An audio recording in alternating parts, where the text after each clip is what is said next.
Futuri i ambasadores amerikane Yuri Kim në institucionet më të rëndësishme ligjzbatuese dhe të sigurisë ka shqetësuar Ilir Metën dhe Monika Kryemadhin, teksa vetë Meta e ka takuar me shpirt në përdhëmb ambasadoren amerikane për të dalë të keqës përpara, ka nxjerrë menjëherë para mediave Petrit Vasilin për të sulmuar reformën në drejtësi. Aq rëndë është situata tek Meta Monika sa nën kryetari i LSI-s ka përcjellë në publik shëndrimin e tyre për një hetim të thelluar nga SBA e BE-t gjithë punës që kanë bërë ambasadorët Donald Lu dhe Romana Vlautin për reformën në drejtësi dhe ndikimin negativ në këtë proces. Ndërkohë që miliona euro dollare lek derdhen dhe vazhdojnë të derdhen për zbatimin e reformës, sistemi është i asfiksuar, jo funksional dhe me integritet të ulët. Ndaj një komision hetim monitorimi i BE-s dhe SBA-s për zbatimin e reformës në drejtësi është realisht një obligim i natyrshëm i tyre. Vasili paralajmëron ambasadoren Kim se heshtja nuk e shëron situatën. Ndërkombëtarët garantuan tani është koha tu dalin për zot garancive që dhanë presionit insistues që bën për miratimin e reformës në drejtësi si reformë për të vendosur shtetin ligjor dhe shtetin e kapur të rilindjes, kërcënon Meta përmes Vasilit ambasadoren amerikane.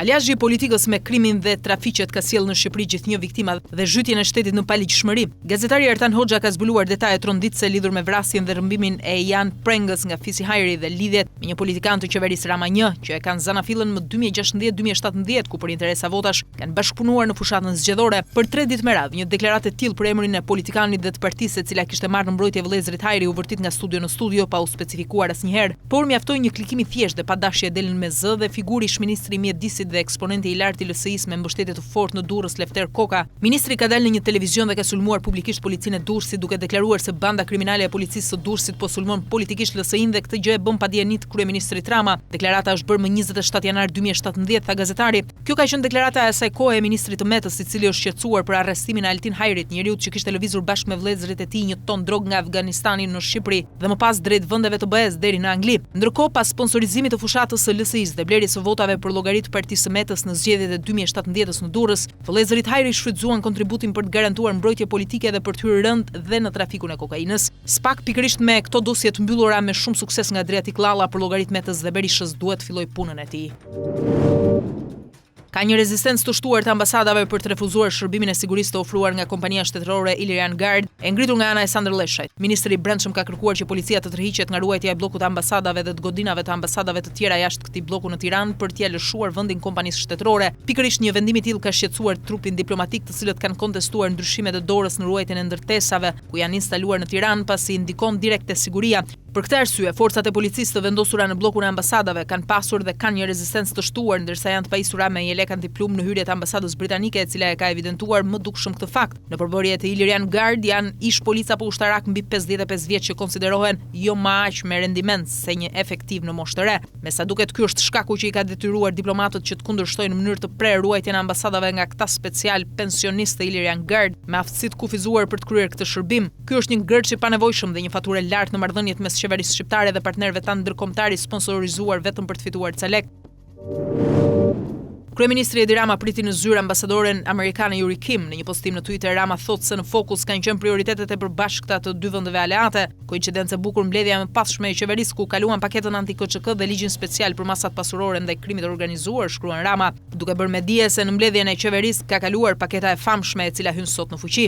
Anti-KÇK ka për qëllim goditjen e krimit të organizuar dhe jep kompetenca policisë të përgjojë dhe sekuestrojë. Ajo çfarë parashikon tjetër kjo paketë është se policia mund të kufizojë lirinë e lëvizjes së individit pa një vendim gjykate.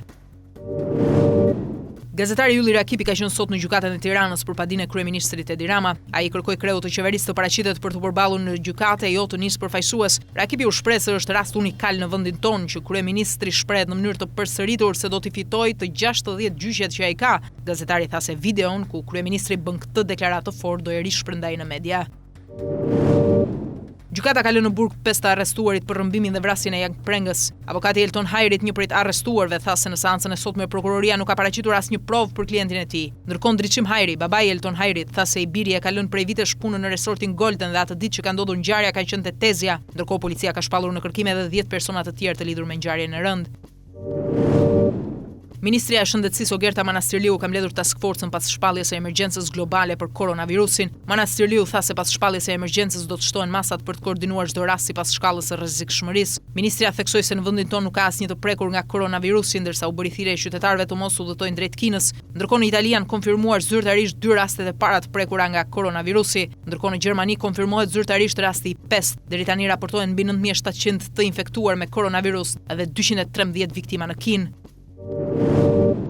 Teksa kanë kaluar 2 muaj nga tërmeti shkatrimtari 26 nëntorit, një pjesë e madhe e të dëmtuarve vazhdojnë të qëndrojnë në hotele. Megjithëse rindërtimi nuk ka filluar akoma, sot është afati i fundit që banorët të qëndrojnë në hotele. Ky lajm nuk është pritur mirë nga ata, të cilët refuzojnë të dalin prej andej, pasi thonë se nuk kanë se ku të shkojnë dhe se nuk kanë përfituar akoma bonusin e qiras. Banorët paralajmërojnë se do të ketë rezistencë nëse do të nxirren sot me forcë nga hotelet.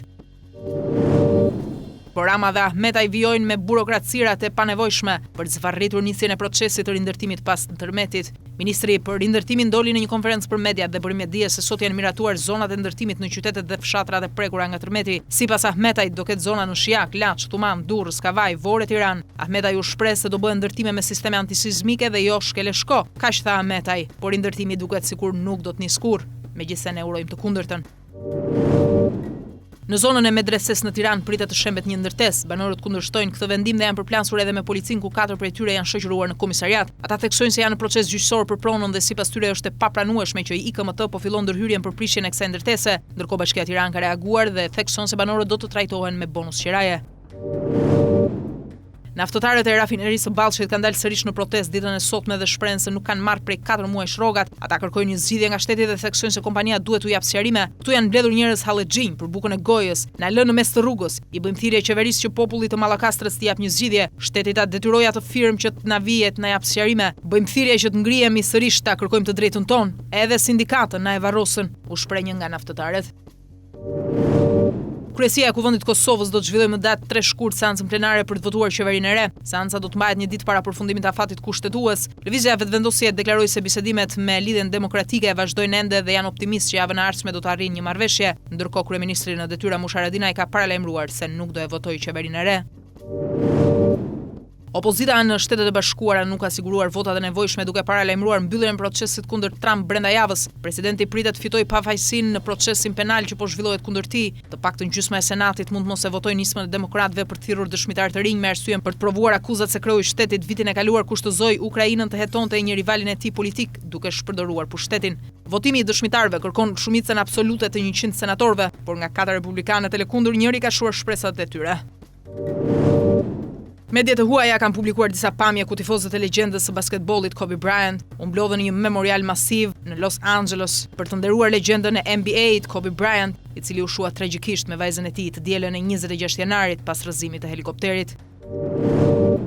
Motra e Meghan Markle, Samantha, nuk ka as pak ndërmend të ndalojë së turpuruari publikisht dukeshën e famshme. Ajo ka folur haptazi për pakënaqësitë në marrëdhëniet e tyre, madje nuk ka nguruar edhe ta ofendojë me epitete si hipokrite, mashtruese, pa shpirt e tjerë. Së fundmi Samantha ka dhënë një deklaratë për mediat britanike duke komentuar marrëdhënien e vështirë të Meghanit me babain e tyre. Motra e Meghan ka komentuar gjithashtu edhe për largimin e bujshëm të çiftit mbretëror nga roli i tyre në monarki. Sinqerisht mendoj se Meghanit nuk i vjen as pak keq për pasojat e veprimeve të saj, as nuk i intereson as pak familja mbretërore, ashtu siç nuk i intereson familja jon. Ajo është një turp për monarkinë, u shpreh Samantha.